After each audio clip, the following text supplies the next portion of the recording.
Hello everyone, welcome to my channel Supreme Divine Power.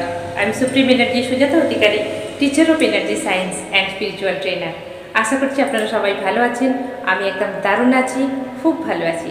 চলে এসেছি আজকে একটি নতুন টপিক নিয়ে আলোচনা করব, যেটা হলো আমাদের আমরা যে কর্ম করি বা কত রকমের কর্ম আছে, সেই একটা কর্ম থিওরি বলতে পারেন এটাকে, ঠিক আছে? কর্ম থিওরি বলতে পারেন। এই কর্ম থিওরি নিয়ে আজকের আলোচনা আমার। তো কর্ম থিওরি, কর্ম মানে তো আমরা বুঝতে পারছি যে কোনো কর্ম করতেই আমরা এই পৃথিবীতে কিন্তু এসেছি। কর্ম ওয়াইজ 84 লক্ষ যোনি পার করতে হয় মানুষকে। 84 লক্ষ যোনি আমাদের প্রত্যেককেই পার করতে হয়, কখনো কম কখনো বেশি আয়ু নিয়ে। তো এই কর্ম আমরা আমরা ভোগ করছি। তো কর্ম কেন ভোগ করছি? যখনই আমরা ফিজিক্যাল বডি পাবো, যখনই ফিজিক্যাল বডি সোল ধারণ করে, তখনই কর্মের মাধ্যমে সে কর্মের সঙ্গে যুক্ত হয়ে যায়। কেন? কারণ এই যে ফিজিক্যাল বডি আমরা তো এমনি পাইনি, আমাদের বাবা মার দান। 5 এলিমেন্টস দিয়ে গঠিত। বাবা মাতৃগর্ভে আমাদেরকে সেখানে জন্ম দিয়েছেন। মা মাতৃগর্ভে 9 মাস 9 দিন 10 মাস যতদিন তার শারীরিক প্রক্রিয়া যেটা সম্ভব হয়েছে, যেইভাবে প্রসেসিংয়ের মাধ্যমে আমরা মাতৃগর্ভে প্রত্যেকেই কিন্তু ছিলাম। তো মাতৃগর্ভে থাকা মানে পিতৃঋণ মাতৃঋণ। মা আমাদের 10 মাস 10 দিন 9 মাস 9 দিন হতে পারে, কেউ 8 মাসে আসছে হতে পারে, বিভিন্ন রকম ডিফারেন্স টাইম আছে। তারপরে মা আমাদের জন্যই কষ্ট করেছেন, তারপরে আমাদের ল্যান্ডিং করেছেন, তারপরে মাতৃদুগ্ধ পান করিয়েছেন, তারপরে আমাদেরকে ছোট্ট শিশু মতো ছোট্ট থেকে আমাদেরকে মানুষ করেছেন। প্রত্যেকেরই মা বাবা তাই করেছেন। তাহলে আমরা ঋণানুবন্ধ হয়ে যাচ্ছি, তাই তো? তো যখনই বডি ধারণ করা হচ্ছে, তখনই আমরা কার্মিকের মধ্যে পড়ে যাচ্ছি, কর্মের মধ্যে পড়ে যাচ্ছি। তো সেই জন্যই বলা হয় পিতৃঋণ মাতৃঋণ শোধ করা যায় না। আর কার ঋণ শোধ করা যায় না? গুরু ঋণ শোধ করা যায় না। তো কর্ম থিওরি আমরা কিভাবে নেব? কর্ম থিওরি হচ্ছে 3 রকম কর্ম আছে। একটা হচ্ছে সঞ্চিত কর্ম, আর একটা হচ্ছে প্রারব্ধ কর্ম, আর একটা হচ্ছে ক্রিয়ামান কর্ম। এই 3 রকম কর্ম নিয়ে আজকে আলোচনা করব। সঞ্চিত কর্ম মানেই হয়ে গেল আমরা যে, আচ্ছা আমি ব্যাংক ডিটেলস দিয়ে বলি, ব্যাংক ডিটেলস এখানে বলে ফেললাম, ব্যাংক ডিটেলস হবে। ধরুন আমাদের সবার একটা করে ব্যাংক অ্যাকাউন্ট আছে, একটা হোক, দুটো হোক, 3টে হোক, যার যেরকম আছে। তো সেই ব্যাংকের যে খাতা আছে, আপনি কী করছেন? আমরা প্রত্যেকে কী করছি?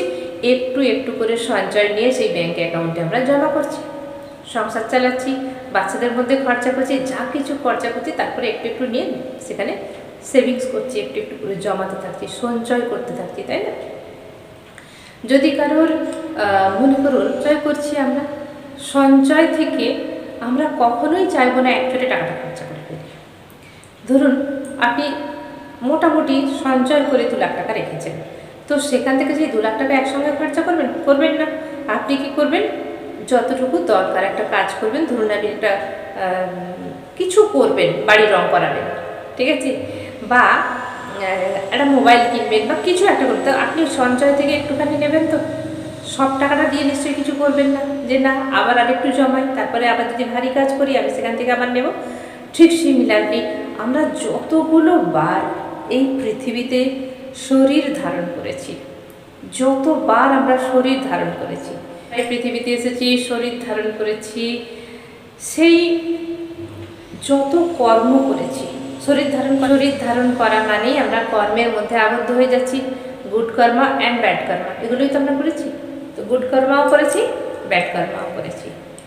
সমস্ত সঞ্চিত কর্ম একটা জায়গায় রাখা আছে।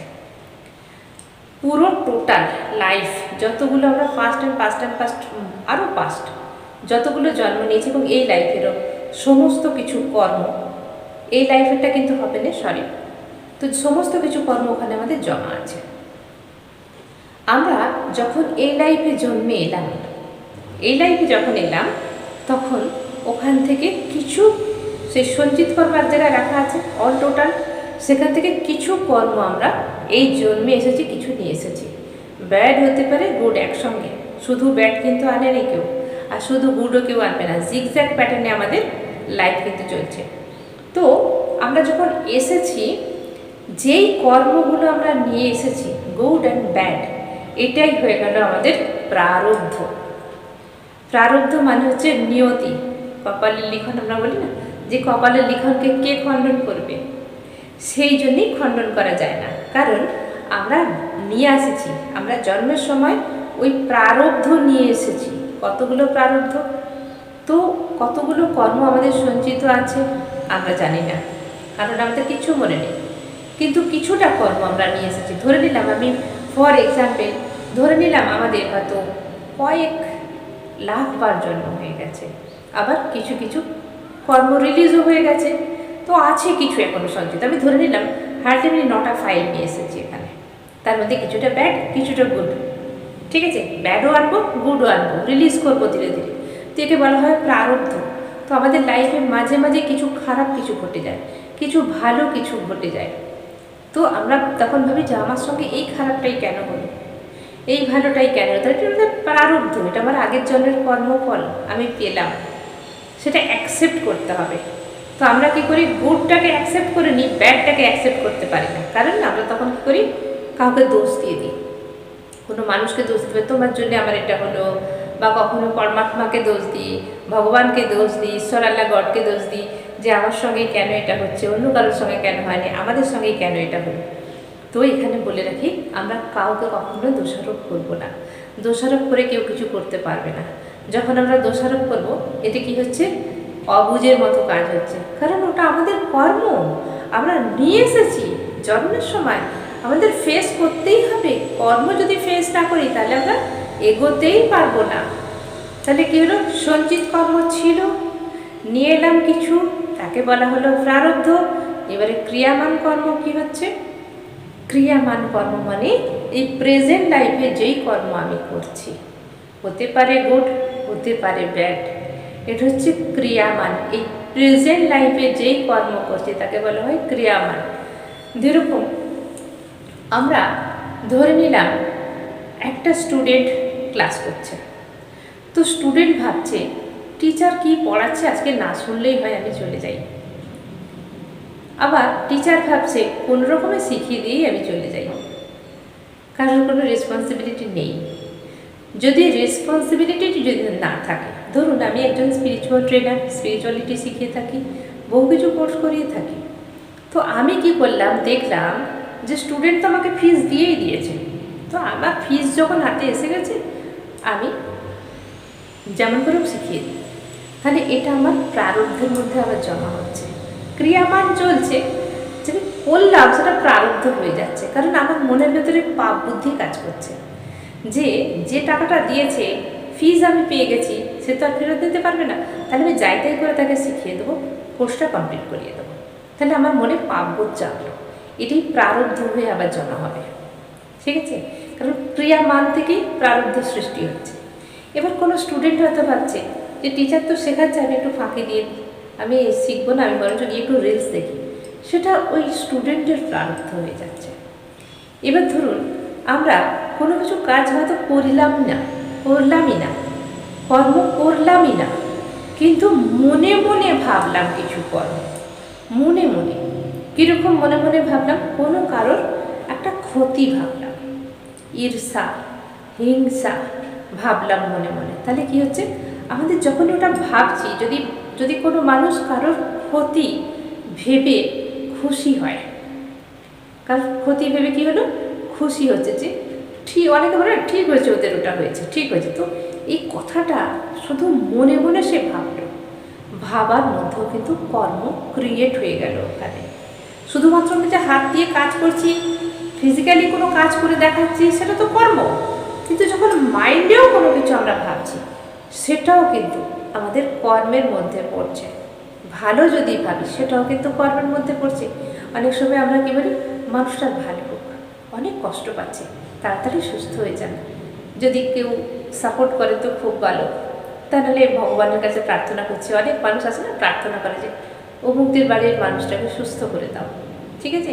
আবার যদি অনেকে দেখা যায় যে খুব কষ্ট পাচ্ছে, বয়স হয়ে গেছে, খুব কষ্ট পাচ্ছে, ভগবানের কাছে প্রার্থনা আমরা কী করি যে নেয়ার হলে নিয়ে নাও, অনেক কষ্ট পাচ্ছে।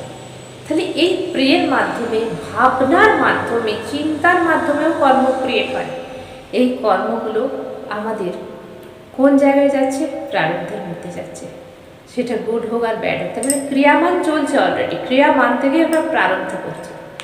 এবার ধরুন যদি এরকম হয় আমরা কখনো বাধ্যতামূলক এমন একটা কাজ করে ফেলেছি, বাধ্যতামূলক, ধরুন আপনার বাচ্চা খেলা করছে, তো বাচ্চাটা যদি খেলা করে তখন দেখলেন একটা সাপ এসে গেছে, বড় সাপ এসে গেছে কোথাও থেকে, তো আপনি ভাবছেন বাচ্চাটাকে আমাকে বাঁচাতে হবে, কারণ আপনার বাচ্চাটাকে বাঁচাতে গিয়ে সাপটা হয়তো আপনাকে তেড়ে আসছে, তখন আপনি বাঁচবার জন্য সাপটাকে মারবেন, সাপটাকে মারতে গেলেন, তো কোনো রকমে একা পারলেন না, আর অনেকে এসে গেল, সে সাপটাকে মেরে দেওয়া হলো।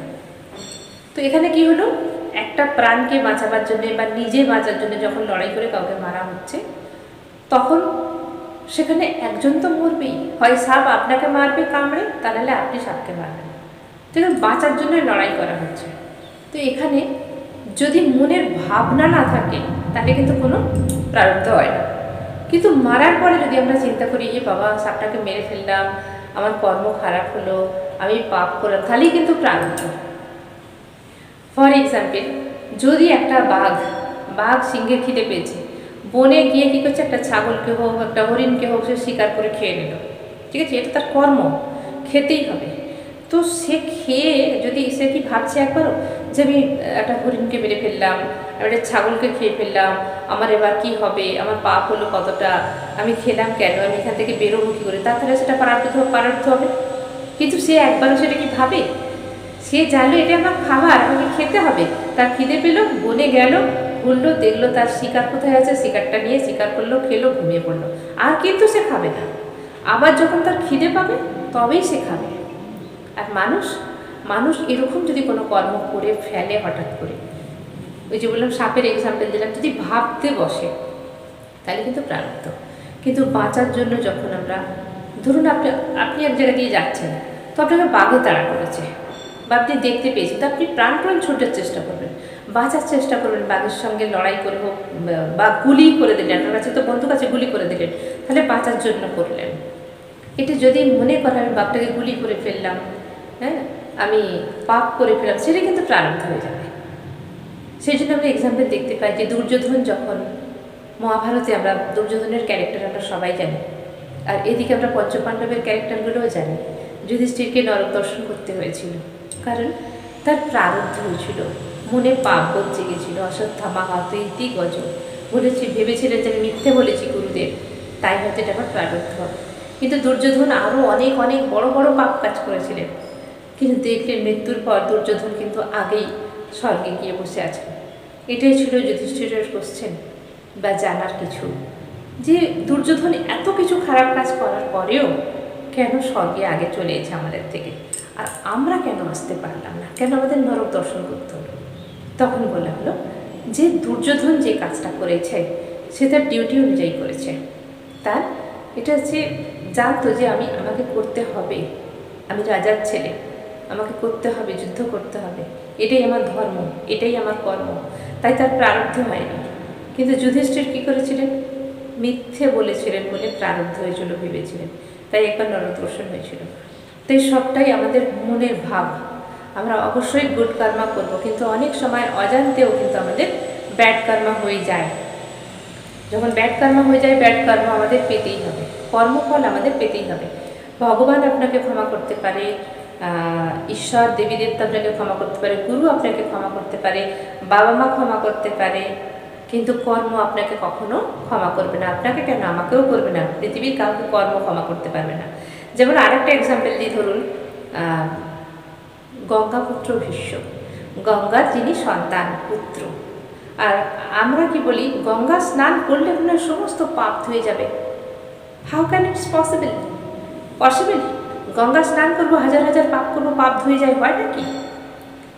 কখনো সম্ভব নয়। তাহলে যার মা গঙ্গা বিশ্বকে তীরের সরসজ্জায় শুয়ে দিন কাটাতে হয়েছিল, সেই কষ্ট পেতে হয়েছিল আমরা সবাই জানি কম বেশি অনেকে।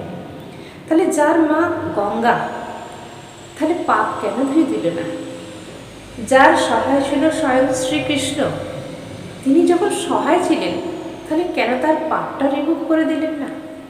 এটা জিজ্ঞাসা করেছিলেন অনেকেই। কৃষ্ণ বলেছিলেন, আমি তোমার মুক্তি দিতে পারি, কিন্তু কর্মবন্ধন থেকে মুক্তি আমি দিতে পারবো না। বিষ্ণু তখন বলেছিলেন, আমি তো জ্ঞান তো কোনো পাপ করিনি, আমি আমার 100টা জন্ম আমি পিছনে গিয়ে দেখেছি আমি কোনো পাপ করিনি, তাহলে আমার এই পাপ কর্ম আমাকে পুইতে হচ্ছে কেন? কৃষ্ণ তখন বলেছিল, তুমি তোমার 100টা জন্ম দেখে এসেছো পিছিয়ে, 100টা জন্মে কোনো পাপ নেই, 101টা জন্ম গিয়ে ঘুরে দেখে এসো, সেখানেই আছে তোমার পাপ। 101টা জন্মে গিয়ে দেখছে যে পিতামহ ভীষ্ম বরাবরই প্রায় রাজাই ছিলেন, পথ দিয়ে যাচ্ছিলেন আর রাস্তায় ছিল একটা সাপ শুয়েছিল। সেই সাপটাকে কী করেছিলেন, ভালো কিছুই ভেবেছিলেন যে যদি সাপটা এখানে থাকে পদপৃষ্ট হয়ে মারা যেতে পারে। সেই সাপটাকে ভালোর জন্যই তুলে নিয়ে বনের মধ্যে ছুঁড়ে ফেলে দিয়েছিলেন। সেই বনের মধ্যে আর দেখেননি কোথায় গিয়ে পড়লো, সেখানে ছিল কাঁটা জাতীয় কিছু গাছ, সাপটা সেইখানে সরসজ্জা হয়ে গিয়েছিল এবং ছটফট করে মারা গিয়েছিলেন। সেটাই ছিল কর্ম। সেই কর্মের ফল কিন্তু পিতামহ ভীষ্মকে পেতে হয়েছিল। স্বয়ং কৃষ্ণ সেই সময় থাকার সত্ত্বেও কিন্তু কৃষ্ণও কিন্তু ওখান থেকে পিতামহ ভীষ্মকে কিন্তু ওখান থেকে মুক্তি দিতে পারেননি কর্ম থেকে। যার মা গঙ্গা, বলা হয় গঙ্গা মা গঙ্গা পাপ ধুয়ে দেন, কিন্তু কই তার সন্তানের পাপটা ধুতে পারল না। তাই বলা হয় কর্ম আমরা কবে কি করেছি আমাদের জানা নেই, পাস্টে আমরা কবে কোন কর্ম করেছি আমাদের কিন্তু জানা নেই, আমরা আজ জানতেও পারবো না, কিন্তু যা হয়ে গেছে পাস্ট ইজ পাস্ট। আপনার হাতে কিন্তু আছে প্রেজেন্ট লাইফ, এই লাইফ যা হয়ে গেছে আমাদের পেতেই হবে। তাই আমি সবসময় বলি, বাঁ হাতে কর্মের ফাইল নিন যেটা নিয়ে এসেছেন, আর ডান হাতে তৈরি করুন প্রেজেন্ট থেকে ফিউচার ক্রিয়েট করুন। যা আপনি প্রেজেন্টে করবেন সেটাই আপনার ফিউচার ক্রিয়েট হবে। তাহলে প্রেজেন্টে আপনি কী করবেন, ভালো কিছু ভাবুন, ভালো কিছু করুন, ভালো কাজ করার চেষ্টা করুন। মানুষের ভালো কারণ না যদি করার ইচ্ছা থাকে, কারোর ক্ষতিটা আমরা করব না, কম বেশি সবার জন্য এই কথা। হ্যাঁ, তো কর্ম থিওরি আমাদের যদি আমরা বুঝে নিই তাহলে কিন্তু আমাদের অনেকটা প্রবলেম সলভ হয়ে যাবে আমাদের লাইফের। কর্ম এমন আমাদের সবাইকে পেতে হবে। ভগবানকে পর্যন্ত কর্মের সাজা পেয়েছিলেন, গান্ধারী অভিশাপ দিয়েছিলেন তো, কৃষ্ণ তোমার যদু বংশ ধ্বংস হয়ে যাবে। তাহলে কর্মের সাজা আমাদের সবাইকে পেতে পারে। এই হচ্ছে কর্ম। 84 লক্ষ যোনি পার করে মানুষ জন্ম হয়েছে। এই মানুষ জন্ম অনেক অনেক অনেক সাধনা করে পাওয়া হয়েছে। তাই অত সহজে এই মানব জন্মটাকে মিথ্যে হতে দেবেন না। এই মানব জন্ম যতটুকুই আপনার বয়স হোক, যাই হয়ে যাক, একটু করে হলেও 5 মিনিট মেডিটেশন করুন। কেন বলছি বলুন তো? মেডিটেশন যদি আপনি 5 মিনিট করেন, 10 মিনিট করেন, তাহলে কি হবে, কর্ম থেকে মুক্ত হতে পারবেন। কিভাবে? ধরুন এমনি যদি আপনি বসে থাকেন বা যে কোনো কাজ করছেন, দেখবেন মাথায় হাজার একটা চিন্তা করবেন, এটা কি হবে, ওটা কি হবে, এটা কি হলো, ওর জন্য মনে হয় এটা হচ্ছে, বিভিন্ন রকম অনেক থটস আমাদের মধ্যে ঘুরে বেড়াবে। কিন্তু যখন আপনি জ্ঞান মুদ্রা করে, কোনো একটা মুদ্রা করে আপনি যখন কোলের মধ্যে হাত রেখে চোখ বন্ধ করে আপনার ঈশ্বর আল্লাহ গডকে আপনি স্মরণ করবেন, সে সময় মন স্থির হয়ে যায়, মন স্থির হয়ে যায়। এবং পরমাত্মার সঙ্গে যখন আমরা কানেক্টেড করি, তখন সেই সময় আমরা অন্য কিছু চিন্তা করতেই পারি না, শুধু ভালো কিছু। তাহলে কর্ম থেকে আমরা মুক্তি পাচ্ছি কি না? তো এটা আপনাদের জন্য বলতে পারেন, এটা পরামর্শ। যদি নিতে পারেন তাহলে ভালো, না নিতে পারলে সময় হলে নেবেন।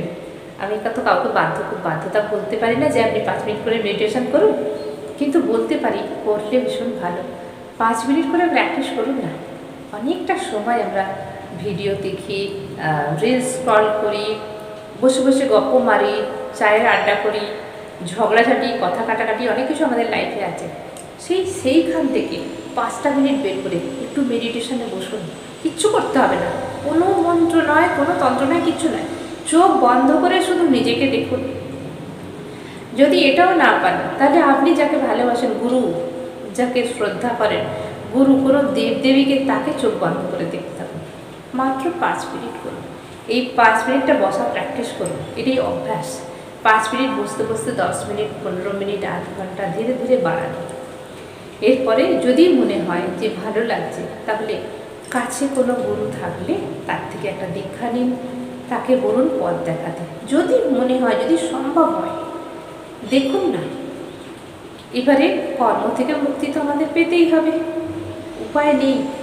কর্ম যেগুলো আমরা এনেছি, প্রারব্ধকে নিয়ে এসেছি, সেই প্রারব্ধকে কি আপনি আরও বাড়াতে চান, নাকি আরও কমাতে চান, ক্লিন করতে চান, তাই তো? তো কর্ম ক্লিন আমরা করব, আর যেটা আমাদের ক্রিয়ামান কর্ম সেটা ভালো করব, যাতে করে প্রারব্ধটা না হয়। এই হলো কর্ম থিওরি। ডিটেলসে যদি জানতে চান, স্পিরিচুয়ালিটি শিখতে চান, বা কর্ম ক্লিন করতে চান, যে কোনো ধরনের স্পিরিচুয়ালিটিতে, বা আপনি শিখতে চাইছেন এই এনার্জি সায়েন্স, রেকি, এছাড়া অ্যাঞ্জেল, স্বরবিজ্ঞান, নিউরোলজি, লামাফেরা, কার্ড রিডিং, যা কিছু শিখতে চাইছেন, যদি মনে করেন আমার দেওয়া নাম্বারে, অবশ্যই যে নাম্বার আছে এখানে কল করুন বা হোয়াটসঅ্যাপ করুন। শুধু একটাই বলবো, 5 মিনিট করে একটু সাধনা করুন, দেখবেন আপনার মন শান্ত হচ্ছে ধীরে ধীরে। আজকের ভিডিও এখানেই শেষ করলাম। সবাই ভালো থাকবেন, দারুণ থাকবেন, আনন্দে থাকবেন। ধন্যবাদ।